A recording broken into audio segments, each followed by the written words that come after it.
Now इसके पहले जितना भी समझाया it was related to the significance, white blood cell हम क्यों काउंट करते हैं, उसकी थ्योरी क्या है, उसका सिग्निफिकेंस क्या है, राइट। अब सिग्निफिकेंस में एक चीज़ और मैं बताना भूल गई आपको कि जब भी हम इसमें इसकी स्टेनिंग करते हैं हम बेसिकली स्टेन्स यूज़ करते हैं। तो स्टेन्स जो होते हैं जैसे यहाँ मटेरियल्स एंड इंस्ट्रूमेंट्स में आपको मेंशन है, चलिए वन बाय वन ले लेते हैं। सबसे पहले हमारे पास में डीएलसी या डिफरेंशियल ल्यूकोसाइट काउंट करने के लिए एक सैंपल होना चाहिए। सैंपल क्या होगा आपका, ब्लड होगा, क्योंकि ब्लड में ही आपके आरबीसीज एज वेल एज आपके डब्ल्यूबीसीज प्रेजेंट होते हैं। तो सबसे पहले you should have a sample, blood sample. यहाँ पे हमने ईडीटीए लिखा हुआ है। ईडीटीए का मतलब होता है it's a type of anticoagulant. आपने आज ब्लड निकाला किसी पर्सन में से, किसी पेशेंट में से, आपको आज टाइम नहीं मिल पाया डीएलसी करने का, तो कल तक तो कोगुलेशन हो जाएगा उसका, राइट। तो उसी कोगुलेशन को रोकने के लिए हम ईडीटीए यूज़ करते हैं। तो सबसे पहले हमारे पास वाइट ब्लड सेल की काउंटिंग करने के लिए, डिफरेंशियल काउंटिंग करने के लिए सबसे पहले you should have a sample. Sample के अलावा हमारे पास नॉर्मल या सिंपल टाइप की ग्लास स्लाइड्स होनी चाहिए, माइक्रोस्कोप होना चाहिए, 70% अल्कोहल होना चाहिए, लैंसेट होना चाहिए या प्रिकिंग निडल होनी चाहिए। लैंसेट क्या होता है, आप जब भी ब्लड टेस्ट कराते हैं तो एक निडल से या एक पेन जैसा स्ट्रक्चर होता है ना, उससे आप क्या करते हैं, प्रिक करते हैं अपनी उंगली को, तो that is known as your lancet. दूसरा जो है आपका लैशमैन स्टेन है। लैशमैन स्टेन क्या है, अभी मैं आपको बता रही थी, जब भी हम स्लाइड प्रिपेयर करते हैं उसमें स्टेनिंग करने की ज़रूरत पड़ती है। कैसे, हमने अभी पिछली स्लाइड में जो स्ट्रक्चर देखे, कुछ ब्लू थे, कुछ ऑरेंज थे, है ना, तो it was due to the presence of this stain. तो यहाँ पे जो हम स्टेन यूज़ करेंगे that is your Leishman stain, और Leishman stain is the mixture of your acidic as well as your basic dye. किस तरीके के चार्जेस इनमें प्रेजेंट होते हैं, चार्जेस मतलब पॉजिटिव या नेगेटिव चार्ज। जैसे हम जानते हैं कि डीएनए के ऊपर फॉस्फेट की वजह से चार्जेस होते हैं, है ना, NH3 के अपने चार्जेस होते हैं पॉजिटिव, कार्बोक्सिलिक ग्रुप के नेगेटिव चार्जेस होते हैं। तो ये सारी जो चीज़ें होती हैं हमारी बॉडी में भी कंपोनेंट के फॉर्म में प्रेजेंट होती हैं। तो उसी तरीके से इनको, इन बॉडी के या सेल के स्ट्रक्चर्स को पहचानने के लिए अगर हम डाई भेज रहे हैं तो इनका जो चार्ज है वो कैसा होना चाहिए, अपोजिट है। अगर हम सेल के पॉजिटिव कंपोनेंट को देखना चाहते हैं तो हम कैसे वाला स्टेन यूज़ करेंगे, जिसके पास नेगेटिव चार्ज होगा, तभी तो पॉजिटिव नेगेटिव अट्रैक्ट होके जो डाई है वो सेलुलर कंपोनेंट उसको रिटेन करेंगे। तो यहाँ पे लैशमैन स्टेन है। Leishman stain is a mixture of your basic dye as well as your acidic dye. Acidic dye के फॉर्म में यहाँ पे इओसिन है एंड बेसिक डाई के फॉर्म में यहाँ पे मिथिलीन ब्लू है।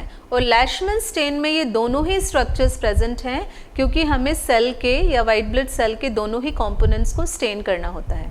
तो बेसिकली इसमें आपकी मिथाइल अल्कोहल भी एडेड होती है। 100 ml मिथाइल अल्कोहल में आप 0.15 ग्राम क्या करेंगे, लैशमैन स्टेन जो पाउडर्ड फॉर्म में होता है उसको आप मिक्स करेंगे। So this is your composition of your Leishman stand.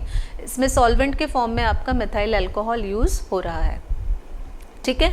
Methyl alcohol जो है यहाँ पे अल्कोहलिक फिक्सेटिव की तरह काम कर रहा है।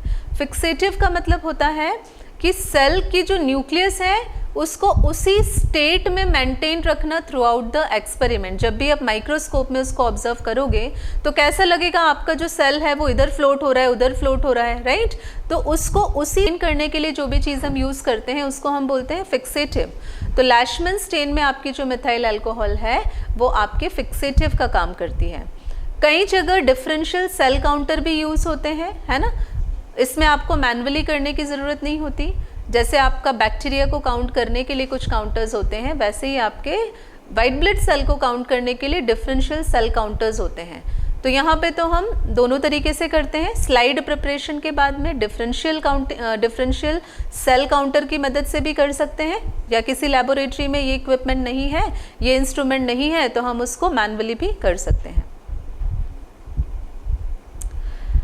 So that was all about the significance, introduction, principle, क्या चीज़ें चल रही हैं, क्यों यूज़ कर रहे हैं उसके बारे में। Everything was about the background, right? Now come to the procedure. अब किसी भी माइक्रोस्कोपिक एग्जामिनेशन करने के लिए सबसे पहले आपकी जो बात आती है या सबसे पहला जो स्टेप होता है that is the preparation of your smear. चाहे आप माइक्रो ऑर्गेनिज्म की स्लाइड बनाओ, चाहे आप ब्लड रिलेटेड स्लाइड बनाओ, चाहे आप किसी भी चीज़ की स्लाइड बनाओ, सबसे पहले होता है स्मेयर का प्रिपरेशन करना। Now what do we mean by smear? Smear is the thin uniform layer of any sample. यहाँ पे जो सैंपल है दैट इज़ योर ब्लड, तो स्मेयर मतलब ब्लड की एक थिन यूनिफॉर्म लेयर, उसको हम बोलते हैं स्मेयर। अब इसको बनाने का तरीका क्या होता है? आपको सबसे पहले क्या लेना है? 2 स्लाइड्स लेनी है। स्लाइड लेना है और एक स्लाइड के एंड पर एक ब्लड का ड्रॉप आपको प्रिक करने के बाद में डालना है। दूसरी स्लाइड की मदद से 45 डिग्री का एंगल बना के आपको उसको इस तरीके से जर्क के साथ में स्प्रेड करना है। फॉर एग्जाम्पल, तो सबसे पहले आपको 2 क्लीन स्लाइड लेनी है और उसके बाद में आपको उनको स्प्रेड करना है एक थिन यूनिफॉर्म लेयर में, स्मेयर का प्रिपरेशन करना है, ठीक है। और स्लाइड हम किससे बना रहे हैं? ब्लड से। तो सबसे पहले आपकी बेसिकली रिंग फिंगर को यूज़ किया जाता है। इसको 70% अल्कोहल से पहले स्टेरिलाइज किया जाता है, उसको डिसइंफेक्ट किया जाता है ताकि जो भी यहाँ पे कंटामिनेंट्स हो वो निकल जाए। उसके बाद में आप लेंसेट या प्रिकिंग निडल की मदद से इसको प्रिक करते हैं और